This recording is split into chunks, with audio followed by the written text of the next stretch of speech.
হরিণঘাটায় আমরা যে বেনজির ছবি দেখেছিলাম সেই ছবিতে আরো এক নতুন সংযোজন, কারণ হরিণঘাটায় আমরা দেখেছি সরস্বতী পুজো হচ্ছে উর্দিধারীদের উপস্থিতিতে, পুলিশের প্রহরায় সরস্বতী পুজো হচ্ছে, খুদে পড়ুয়ারা তারা পুজো পুষ্পাঞ্জলি দিচ্ছেন সেই ছবি দেখেছি। এবার প্রতিমা নিরঞ্জন হলো, সেখানেও উর্দিধারীদের নিরাপত্তার ঘেরাটোপ রয়েছে। যিনি প্রধান শিক্ষক তিনিও ছিলেন প্রতিমা নিরঞ্জনের সময় এবং ছিলেন প্রাথমিক স্কুলের প্রধান শিক্ষক। আজ সকালে হলো প্রতিমা নিরঞ্জন। যে ছবিটা আমরা দেখাচ্ছি প্রতিমা নিরঞ্জনের ছবি,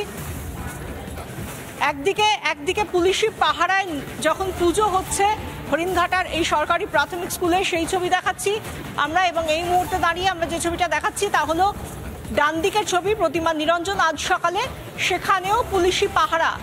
গতকাল থেকে আমরা অভিভাবক এবং পড়ুয়াদের সঙ্গে যতবার কথা বলেছি হরিণঘাটায়, তারা বলছেন এটা একদিকে আনন্দের, একদিকে সত্যিই খুব কষ্টের, কারণ তারা ভাবতে পারেন না যে এভাবে পুলিশি পাহারায় সরস্বতী বন্দনা হবে। আজ প্রতিমা নিরঞ্জন নিয়ে কি বললেন প্রধান শিক্ষক, শুনুন।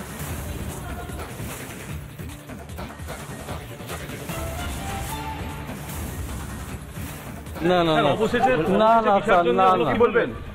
না স্যার, কোনো কথা হবে না, কোনো কথা হবে না স্যার। বলুন কি বলবেন? আমি খুব দুঃখিত, আমি কোনো কথা বলবো না। বলছি কোনো সমস্যা হচ্ছে কি? না না, কিচ্ছু সমস্যা নেই। এখনো অব্দি পুলিশকে সামনে রেখে বিসর্জন পর্ব এগিয়ে নিয়ে গেল হলো, এই বিষয়ে তো আমি কিছু বলবো না স্যার। সেক্ষেত্রে আপনি আসার পরেই এই বিসর্জন পর্ব অসুবিধা। দলসিংপাড়া চা বাগান খোলা নিয়ে কিন্তু সুসংবাদ পাচ্ছে না দলসিংপাড়া চা বাগানের শ্রমিকরা। প্রায় 1.5 বছর থেকে বন্ধ কিন্তু আলিপুরদুয়ার জেলার দলসিংপাড়া চা বাগান।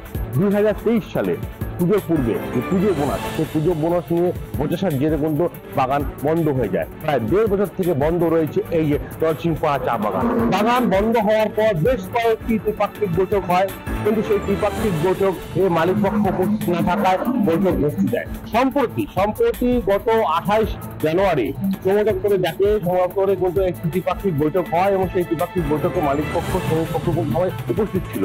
সেই বৈঠকে শ্রমিকরা দাবি জানায় যে বোনাসটি বকেয়া রয়েছে, সেই বোনাসটি প্রদান করে মালিক বাগান খুলুক। মালিক রাজি না হওয়ায় কিন্তু বৈঠক বসতে যায়। দীর্ঘ কয়েক ঘন্টা বৈঠক চলার পরেও কিন্তু কোনো সিদ্ধান্ত হয়নি। তো কাজের সন্ধানে ইতিমধ্যে ভিন রাজ্যে পাড়ি দিয়েছে, কেউ প্রতিটি দেশ ভুটানে পাড়ি দিয়েছে। আলিপুরদুয়ার জেলার দলসিংপাড়া থেকে চট্টোপাধ্যায়, রিপাবলিক বাংলা।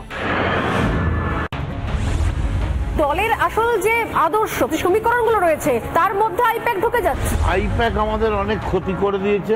আইপ্যাক যদি আরো বেশি দিন থাকে, আমাদের দলের ঝগড়া এবং এই টাকা নেওয়া দেওয়া এইসব চলতেই থাকবে। আইপ্যাক তো এমনি আসেনি বাংলায়, আইপ্যাক যা করেছে কারু অঙ্গুলি হেলনে করেছে। এই আইপ্যাক আসার পরে তলায় তলায় সার্ভে করার নামে এই জিনিস শুরু হয়েছে, টাকা খাওয়া। আপনি মমতা বন্দ্যোপাধ্যায়কে বুঝতে পারছি, কিন্তু একদম চোখে চোখ রেখে বলুন, অভিষেক বন্দ্যোপাধ্যায় কি এই টাকার ভাগ পাচ্ছেন? অভিষেক দিয়েছে না মমতা দিয়েছে এসব আমি বলতে পারবো না, তবে দলের কোথাও সম্মতি ছিল, তাহলে তো আইপ্যাক আসতে পারতো না। আমার কাছে এই মুহূর্তে যদি 10 কোটি টাকা থাকে, আমাকে কোন পোস্ট আপনি দিতে পারবেন মদন দা?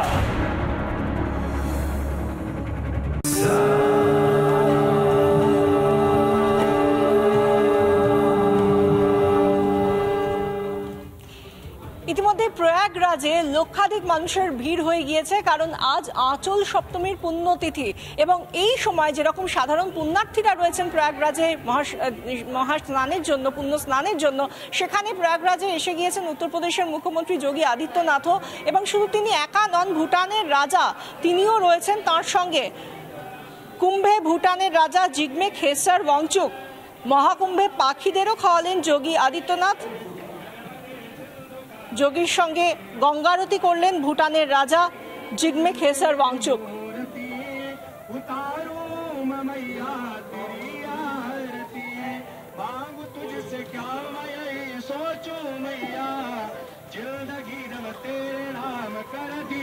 ভুটানের রাজার সঙ্গে গঙ্গা আরতি করলেন যোগী আদিত্যনাথ, উত্তরপ্রদেশের মুখ্যমন্ত্রী। সেই ছবি দেখতে পাচ্ছেন, একই সঙ্গে পাশাপাশি দাঁড়িয়ে যোগী আদিত্যনাথ এবং ভুটানের রাজা জিগমে খেসর ওয়াংচুক, তাঁরা গঙ্গা আরতি করছেন। এই বিশেষ আঁচল সপ্তমীর পুণ্যতিথিতে গঙ্গা আরতি ভুটানের রাজার সঙ্গে যোগী আদিত্যনাথের, এবং সেই সঙ্গে পাখিদের খাওয়াচ্ছেন যোগী আদিত্যনাথ, সেই ছবিটাও সামনে এসেছে। প্রয়াগরাজে এই মহাকুম্ভের আয়োজনে আমি প্রথম থেকে দেখে এসেছি এই পাখিগুলির আনাগোনা, এবং সেখানে আজ এক বিশেষ মুহূর্ত তৈরি হয়েছে যখন যোগী আদিত্যনাথ উত্তরপ্রদেশের মুখ্যমন্ত্রী তিনি এই পাখিগুলোকে খাওয়াচ্ছেন, এবং তিনি একা নন, ভুটানের রাজাও তার সঙ্গে এই আনন্দ ভাগ করে নিয়েছেন, তিনিও পাখিদের খাওয়াচ্ছেন, সেই ছবিটাও দেখতে পাচ্ছি।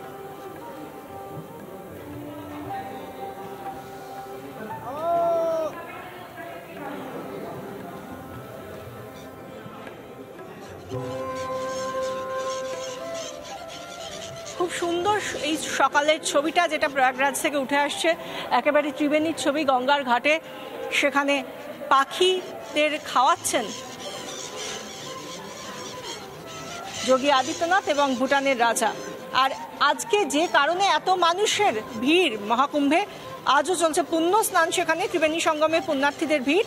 আঁচল সপ্তমী উপলক্ষে পুণ্য স্নান, দুর্ঘটনা এড়াতে তৎপর যোগী প্রশাসন, ড্রোনের মাধ্যমে চলছে নজরদারি। আমাদের প্রতিনিধি এই নিয়ে কি ছবি তুলে ধরলেন দেখুন। আমি ঠিক সঙ্গম তীরে রয়েছি, যেখানে পুণ্যার্থীরা তারা তাদের পুণ্য স্নান করছে। আমরা প্রচুর মানুষ পশ্চিমবঙ্গ থেকে এসছেন যারা ইতিমধ্যে পুণ্য স্নান সারছেন, এবং এখান থেকে তারা নিজ নিজ বাড়ি চলে যাচ্ছেন।